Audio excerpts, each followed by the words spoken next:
नमस्कार दोस्तों, stock market studies में फिर से एक बार आपको स्वागत है। तो आज मैं बात करने वाला हूँ एक दिग्गज टायर कंपनी के बारे में, जिसका नाम आप सभी जानते हैं, एपल टायर। तो एपल टायर एक दिग्गज कंपनीज़ है और इंडिया की एक अच्छा खासा कंपनी में माना जाता है। तो इस कंपनी का क्वार्टर 2 का रिज़ल्ट पिछले दिनों में आया है। तो इस कंपनी के क्वार्टर 2 के रिज़ल्ट के बारे में बताऊँगा और साथ ही साथ कंपनी का परफॉर्मेंस भी दिखाऊँगा। तो वीडियो को पूरा देखना और इस स्टॉक में आपको खरीदारी करना है तो उसके लिए आपको क्या राय होंगे उसके बारे में भी यहाँ पे बताऊंगा। तो वीडियो को पूरा लास्ट तक देखना। अभी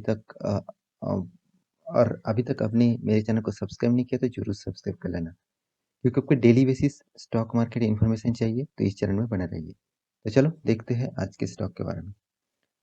तो सबसे पहले मैं चार्ट पैटर्न के ऊपर आ चुका हूँ। यहाँ पे आप देख सकते हैं मार्केट जब क्लोजिंग हुआ था पिछले दिनों में एक पॉजिटिव लेके ही मार्केट क्लोजिंग हुआ। मतलब एप्पल टायर पिछले दिनों में मार्केट जो क्लोजिंग हुआ वो पॉजिटिव में क्लोजिंग हुआ। तो इसके पीछे एक कारण भी था। उस कारण है क्वार्टर 2 का रिजल्ट। देखिए, कोई भी रिजल्ट आने से पहले मार्केट में कैसे परफॉर्मेंस होंगे उसके एक अंदाजा चल जाता है। तो मार्केट पहले पॉजिटिव में ओपन हुआ, मतलब पॉजिटिव में क्लोजिंग हुआ। उसके बाद क्वार्टर 2 का रिजल्ट आया। तो मार्केट क्लोज होने के बाद ही इसका क्वार्टर 2 का रिजल्ट आया और सोमवार के दिन इस स्टॉक में क्या होने वाला है उसके बारे में भी बताऊंगा। तो वीडियो को एंड तक देखना। तो यहाँ पे देख सकते हैं एप्पल जो टायर है, यहाँ पे मैं अब इसका मैक्सिमम चार्ट पैटर्न ओपन कर दूं तो कंपनी में बहुत आपको वोलेटिलिटी देखने को मिलेगा। देखिए, कब अच्छा खासा कंपनी एक परफॉर्मेंस कर रहा था, उसके बाद देखिए फिर से एक हाई किया। उसके बाद यहाँ पे ज़बरदस्त गिरावट दिखा है। देखिए, ये जो गिरावट का पीरियड है, ये पीरियड कोरोना के सिचुएशन का, मगर उससे पहले जो ये पीरियड है, तो इस पीरियड को आप अच्छा खासा एक गिरावट भी मान सकते हैं।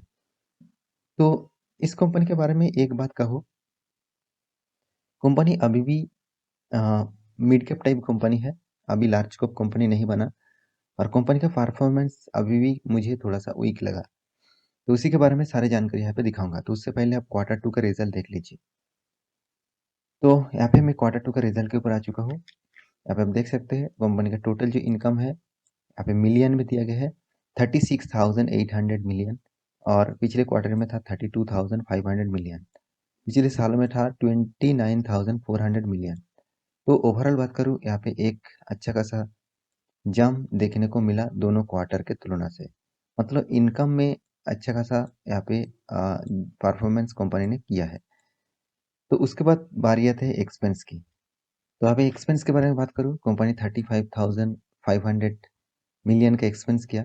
पिछले क्वार्टर में था 31,600। पिछले सालों में था 26,300।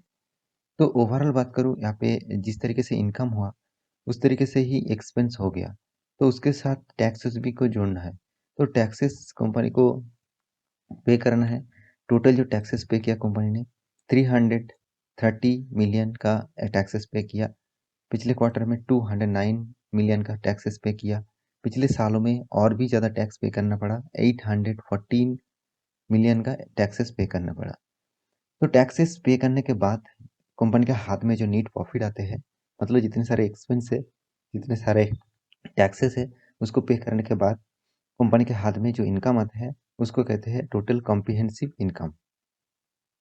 तो यहाँ पे देखिए, total comprehensive income for the period, मतलब जितने सारे एडजस्टमेंट है उस एडजस्टमेंट को प्लस माइनस करके कंपनी के हाथ में जो प्रॉफिट आता है वो करीबन 993 मिलियन का प्रॉफिट आया। पिछले क्वार्टर में 522 मिलियन का प्रॉफिट आया। पिछले सालों में ज़बरदस्त प्रॉफिट हुआ था 2396 मिलियन का।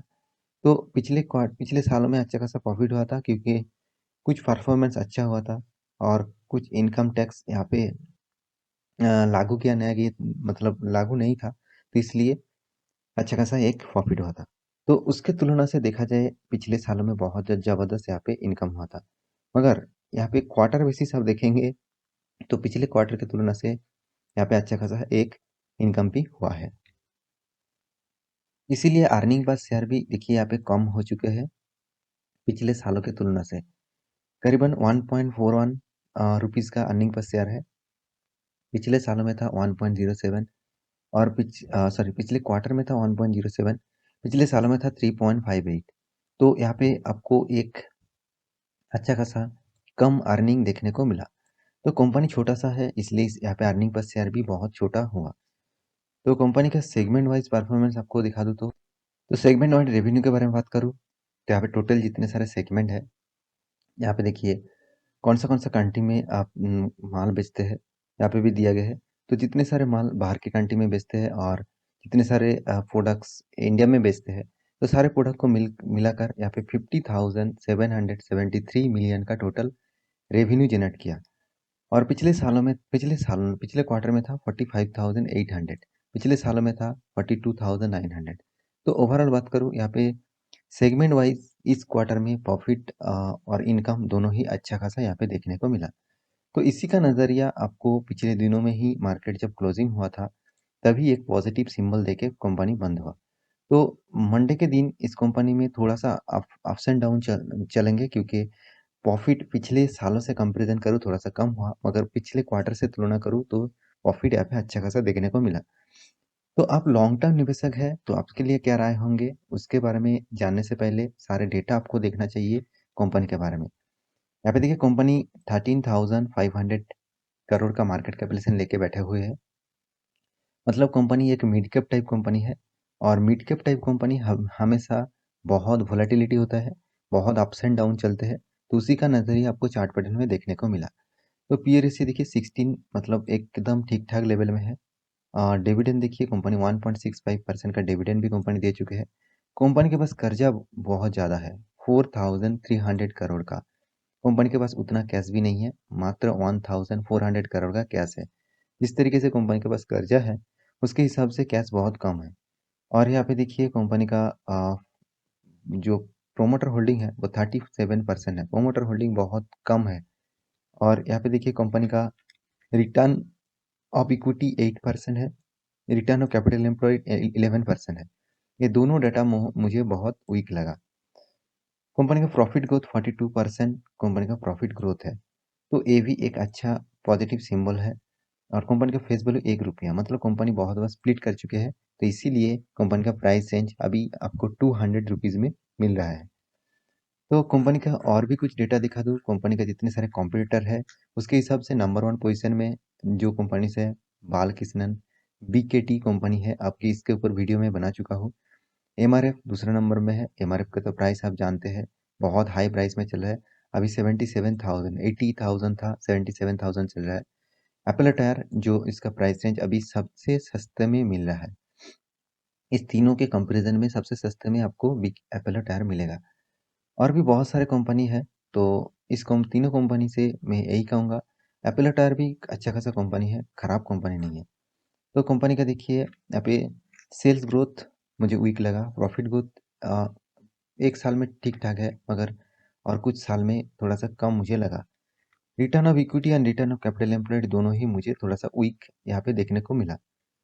और साथ ही साथ कंपनी का जो शेयर होल्डिंग है, वो प्रोमोटर बहुत कम शेयर लेके बैठे हुए हैं, 37%, पब्लिक के पास 22%, एफआईएस के पास 20%, टीआईएस के पास 19% और अदर्स के पास कुछ भी होल्डिंग नहीं है। कंपनी के आपको क्वार्टर बेसिस प्रॉफिट दिखा दूँ या फिर नेट प्रॉफिट के बारे में बात करूँ क्वार्टर बेसिस, देखिए 2020 में 200 करोड़ का प्रॉफिट था, उसके बाद 300, उसके बाद फिर से 200, जून 2021 में बहुत कम हो गया 67, अभी सितंबर में 89। तो ओवरऑल बात करूँ यहाँ पे परफॉर्मेंस थोड़ा सा वीक देखने को मिला। प्रॉफिट हुआ मगर थोड़ा सा वीक प्रॉफिट यहाँ पे देखने को मिला। नीट प्रॉफिट के बारे में बात करूँ, यहाँ पे भी देखिए साल भर की बात करूँ तो साल भर में आपको अच्छा खासा परफॉर्मेंस देखने को मिलेगा। 2017 में 800 करोड़, 2019 में 600 करोड़, 2019 में 500 करोड़, 2020 में 500 करोड़ और 2021 में 700 करोड़। तो कंपनी का परफॉर्मेंस मुझे कुछ इस तरीके से परफॉर्मेंस देखने को मिल रहा है। धीरे-धीरे ग्रोथ हो रहा है ज़रूर, मगर बहुत अप्स एंड डाउन लेके चल रहा है। तो कंपनी बहुत बार डिविडेंड भी दे चुके हैं। साथ ही साथ कंपनी के जो कर्जा है वो मैं पहले आपको दिखा चुका हूँ। फिर भी आप देख सकते हैं कंपनी का जो कर्जा है, यहाँ पे कर्जा धीरे-धीरे ग्रोथ हो रहा है। देखिए 2017 में 800 करोड़ का कर्जा था। अभी 2021 में 3,600 करोड़ का कर्जा बन चुके हैं। मतलब कंपनी के पास कर्जा भी धीरे-धीरे ग्रोथ हो रहा है। तो जिस कंपनी में कर्जा बढ़ रहा है उस कंपनी में थोड़ा सा रिस्की गेम हो सकते हैं। तो यहाँ पे देख सकते हैं कंपनी डिविडेंड भी बहुत अच्छा खासा दिया है, बहुत बार कंपनी डिविडेंड दे चुके हैं। 2016 में दिया, 17 में दिया, 18, 19, 20, तो हर सालों में यहाँ पे आपको डिविडेंड देखने को मिला। तो कंपनी के सारे डेटा यहाँ पे मैं आपको दिखा चुका हूँ, कंपनी का चार्ट पैटर्न भी आपको दिखा चुका हूँ। तो एक बात कहूँगा, कंपनी का परफॉर्मेंस खराब नहीं है, कंपनी का परफॉर्मेंस धीरे धीरे ग्रोथ हो रहा है। तो आप स्टॉक में निवेश करना चाहते हैं तो आप छोटा अमाउंट इन्वेस्ट करिए, ज़्यादा निवेश मत करिए।